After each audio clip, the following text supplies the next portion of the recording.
Things just took a shocking turn as multiple reports have revealed that Keandre Miller is gone. His time in New York is up, and the Rangers are looking to offload the defenseman. But what's coming back the other way will surprise Rangers fans. We're going to get into all of these reports right now in this episode of Rangers Digest, because it seems like the first domino to fall is about to go down. We're going to break it all down in this episode of Rangers Digest. But before we do that, a quick reminder to hit that subscribe button. About 77% of you who watch these videos are not subscribed to the channel. So if you want to stay up to date with everything that's happening with your blue shirts, go down below, hit that free subscribe button, because this is the place to be for all your daily New York Rangers content. But Brett, we thought we were only going to have one video out today, but of course it was a little too quiet, I think. And we have some maybe conflicting reports. We'll get into exactly what all of that entails as the video goes on. Stay tuned till the end, because, you want to get all of these details. There's a lot going on right now as it pertains to Keandre Miller. And let's dive right into it. David Shapiro of Blue Seat Blogs, is reporting that Albert Johansson is expected to be part of a package to the New York Rangers in a trade so the Red Wings can get Keandre Miller. So we finally have a team that's been named for Keandre Miller. And of course, multiple insiders are in on this. We'll get to in a second. But Emily Kaplan of ESPN officially reported that the Red Wings have called on Keandre Miller. Now, this is an interesting one. The Red Wings just traded away Vladimir Tarasenko just an hour ago at this point. They freed up some more cap space. They have about $22 million in cap space. So they can absolutely make this work for the projected cap hit. We'll get into that as well. And they just signed Johansson to a 2-year, $1.125 million contract. So he could be coming the other way in a trade. This is pretty shocking details. I do want to say that Vince Mercogliano did say a little while ago that Detroit was a team to watch for Keandre Miller. They're looking to add on defense. As you can see here, Tarasenko, was just moved, and Detroit was named as a fit for Keandre Miller, and that they've checked in on Keandre Miller. We'll get into the specifics of everything in a second, because it looks like there's a different avenue here, Brett. I wanted to bring this up before I throw it over to you. Detroit is going to offer sheet Keandre Miller. So the real question now is, and I think this is super interesting, do you take the trade? It seems like it could be coming down to this. Do you make the trade today, take a defenseman, an NHL caliber defenseman, who will break down in a little bit, or do you let the offer sheet happen? You take the compensation for it. What do you think? You take the offer sheet compensation on Keandre Miller. And, before I get into it, just you're open there talking about, daily Rangers content. At this point, you're getting hourly Rangers content. As we spoke about in our last video, I said, Darius, I'm pretty sure this isn't goodbye. It's just till next time, because I think I'll see you here very shortly. And we're both afraid to leave our house at this point, because, it's going to start happening right now. But, you take the offer sheet compensation on Keandre Miller. Look, the Detroit Red Wings, they're becoming one of those teams like the Anaheim Ducks, where it seems like a lot of these ex-Rangers go. We've seen Patrick Kane, Vladimir Tarasenko, and now Keandre Miller. It seems like he's about to go there. And I'm confident in saying that, because Detroit has a ton of cap space, as you just mentioned, over $22 million to play with. And defense, just like it's a area of need for the Rangers, it's a big area of need for the Red Wings. And Keandre Miller makes sense for them, because if you look at their defensemen, a lot of aging guys. I got it written down right here. Ben Sherratt, 34 years of age.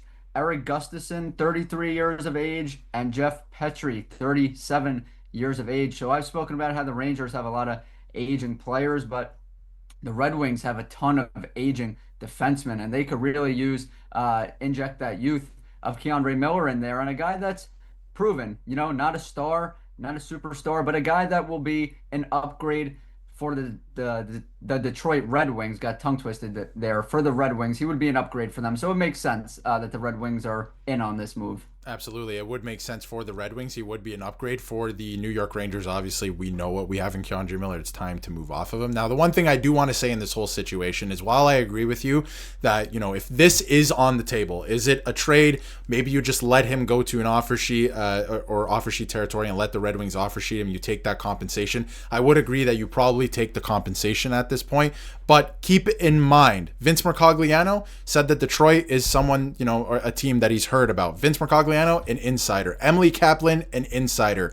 Roger Hicks, NHL insider, not really an insider. So keep that in mind, right? We do want to keep that in mind while we're talking about this stuff. I feel like a trade could be more likely. Now, if you look at Albert Johansson, who is rumored and was just signed by the Red Wings, maybe for a purpose of course, maybe Miller gets signed and then they swap players, right? That could be something. Because, of course, $1 million versus, and we'll get to Keandre Miller's contract in a second, versus what he's going to make. There's a stark difference there. There's a big difference. So you can see Johansson finally made the jump to the NHL last season. He played in 61 games, almost the entire season for the Detroit Red Wings, and he only had 9 points. He's a smaller defenseman. You know, if you're adding a guy like this on the left wing, or the left side, I should say, of the defense, he's a smaller left shot defenseman. Where does this leave Vakanainen, right? If you are getting Gavrikov, which of course looks like it's happening, you know, tomorrow as soon as free agency opens, where does this leave Vakanainen? Where does this leave Zach Jones? We know that, you know, he's available. Zach Jones is available. So is Carson Soucy, but they don't want to sell off Carson Soucy. So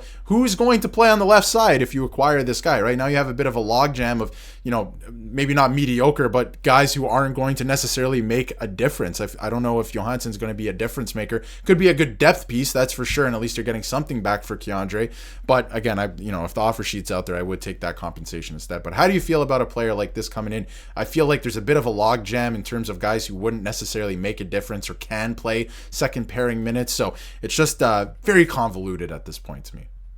Yeah, and the Rangers clearly need left shot defensemen. They clearly want left shot defensemen. As I've said, 5 of their 8 draft picks, defensemen, 3 of those 5 left-handed defensemen. So Johansson is a left-handed defenseman, but the reason I rather take the offer sheet compensation is because the Rangers have just drafted a ton of these left-handed shot defensemen, and Johansson, not a difference maker, as you just alluded to, Darius. Is he really a difference maker? I don't see it. There's nothing in his game that is elite to me that stands out. And when I say elite, I'm not talking about statistic-wise. I'm talking about the intangibles. Nothing really stands out when it comes to Johansson, at least with like Keandre Miller. Not even Keandre Miller's a bad example. Let me use Carson Soucy, who I'm not a big fan of, but when the Rangers brought him in, we had higher hopes that he was going to be better. A guy like Carson Soucy, at least you're getting that big physical frame, that 6'5" frame, over 200 pounds. And with Johansson, as you just said, a smaller left shot defenseman. I know the statistics weren't there, but at least if he had something that would stand out, that type of trait that maybe Mike Sullivan and David Quinn could work with him on and get the best out of him, then I would be more open to it. But when I look at Johansson, there's nothing that stands out to me. So I'm just not a fan of his, and I would rather take the offer sheet compensation. If it comes down to one or the other, that's where I would go with it. Now, again, I do want to reiterate, some of the things linked, some of the reports that are linking Detroit to Keandre Miller are from actual insiders. Vince and, of course, Emily from ESPN. Roger Hicks, not necessarily an insider, but it is possible. We're not going to hear about this until tomorrow, right, at this point. So it is definitely possible. Maybe they're mulling over a couple things and going, hey, do we actually want a defenseman who can come in and play in the NHL right away? Or do we want the offer sheet compensation? Keep in mind, too, Detroit just added a couple pieces, like a goaltender, finally, and John Gibson, right? So they are trying to get into the playoffs. But if they fall out of the playoffs, that means they fall into the lottery. And if you fall into the lottery next year, you might get Gavin McKenna. So if you want more, first-round picks like Detroit's, that's not necessarily a bad thing if you're the New York Rangers. Now, keep in mind, right now, at this point in time, the Rangers have $13 million in cap space. If they were adding $1 million in Johansson, not a bad thing, right? I don't think that's a bad thing. But again, I just don't know where he fits in on the left side. Right now, it's Soucy on the top pairing there. We know it's going to be Gavrikov. Soucy would move down. Vakanainen is there, right? So if you're adding another left shot defenseman, he would be a good depth option, but where does that leave, Zach Jones, like I mentioned? It's just odd to me. I do want to get into one last thing, and that is Keandre Miller's projected cap hit, and that is $7 million. And I do want to say I got this from Scotia Stat Projections, who's been bang on every single contract, essentially, so far, except Aaron Ekblad's, which, of course, he came in way below market value because he wanted to stay in Florida. But it looks like he could get like $6.5 to $7 million. The Rangers, first of all, can't afford that, and obviously the Detroit Red Wings can. So it's going to be very interesting. And if he signs for that much, the compensation, sorry to leave you hanging till, right when the video ends, essentially, but the compensation for that would be a first rounder and a third rounder, which is great compensation for the New York Rangers. So at the end of the day, If there is no offer sheet on the table, I think that trade makes sense because you know you're not bringing back Keandre Miller. At least you get a piece back that can play in the NHL. And if the offer sheet is there and you can get that compensation, you let Keandre Miller walk. But any final thoughts on this whole situation, Brett? Because I feel like another, something else is going to drop at the time we're recording this. Yeah, final thoughts here, Darius. Well, Scotia's been spectacular, like you said. And when it comes to Ekblad, he just wants to go for that three-peat. It took a few pennies less. He'll still be compensated very nicely in Florida. But Keandre Miller, it's a big cap hit. It's a bigger cap hit than Aaron Ekblad, a two-time Stanley Cup champion, a guy playing on the first pair. It's a big cap hit, $7 million. And like I said, I just don't see it. A guy that's been on the decline the last few years. And I know he's still young, 25 years old, but we've spoken about it, Darius. He's ran his course here, half a decade. It's been half a decade and still haven't seen what we wanted to see. But to give Keandre Miller his, fair trial here, give him some credit.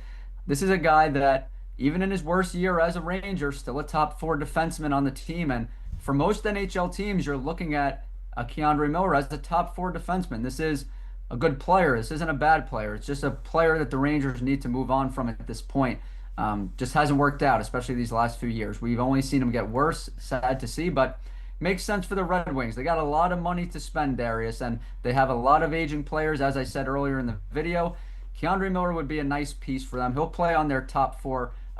He'll be a top 4 defenseman for the Red Wings, and their general manager, Steve Yzerman, is looking to improve that blue line. So, why not do it if you have all the cap space in the world like they do, and bring in a Keandre Miller and see what you could do with him. So, and the last point is that the first round pick and the third round pick compensation, it absolutely is great compensation, because Chris Drury has basically made it known to everybody and their mom that he doesn't want Keandre Miller. So, you're getting a first round pick, third round pick, not bad. Freeing up some cap space, it would be good for the Rangers. And Chris Drury's been all over the place this offseason. One minute, he's doing something good. The next minute, he's doing something bad and mind-boggling. So I guess we'll just have to wait and see until tomorrow when things actually become officially official. So, I'm kind of hot and cold on Drury right now. Something's good, something's bad. This would be good for the Rangers. Yeah, we'll see what category this one falls into. But I do think it makes a lot of sense, like you mentioned, for the Detroit Red Wings. They have the salary cap to make it work. And for the New York Rangers, we've been talking about the possibility of extending him for 1 year. I don't think that he or his camp wants that. I don't think Chris Drury wants this player anymore. I don't think Mike Sullivan wants this player on his team either. And would he be a top 4 defenseman on the Rangers? Possibly, but I watched a lot of games last year, and I am sick and tired of watching him throw pizzas up the middle of the ice. So they got to do something else. But if Johansson is the only move, there's a lot left to be desired. There has to be another move, and obviously Will Cooley's still hanging in the balance as well. But we'll get to that when obviously that comes down, and there's going to be a lot more coming. So we're going to keep you updated here on the channel. Yes, Brett, go ahead. Last final thought, which is, Darius, don't forget that about our Twitter. That's guys, right. Check out Twitter, guys. We got X going, and also the live stream Wednesday is going to be popping. Absolutely. So we're going to be live, like you just mentioned, Wednesday, right after free agency. We're going to be breaking down everything that happens with the Rangers, because, of course, there's going to be a couple moves. What happens with Will Cooley? Keandre Miller, I would assume, would be gone at that point. They're signing Gavrikov. We're going to break all of that down, and check out the description down below, because, like Brett mentioned, we are on X now. So go check out our Twitter. We're going to have everything down there on X as well. So go check that out. But we're going to keep you updated for everything that's going on here on the channel. So let us know how you feel in the comments about everything that's happening. The Keandre Miller situation, it's pretty crazy. There is a move on the way, that's for sure. But if you haven't yet, hit that subscribe button so you can stay up to date with everything New York Rangers.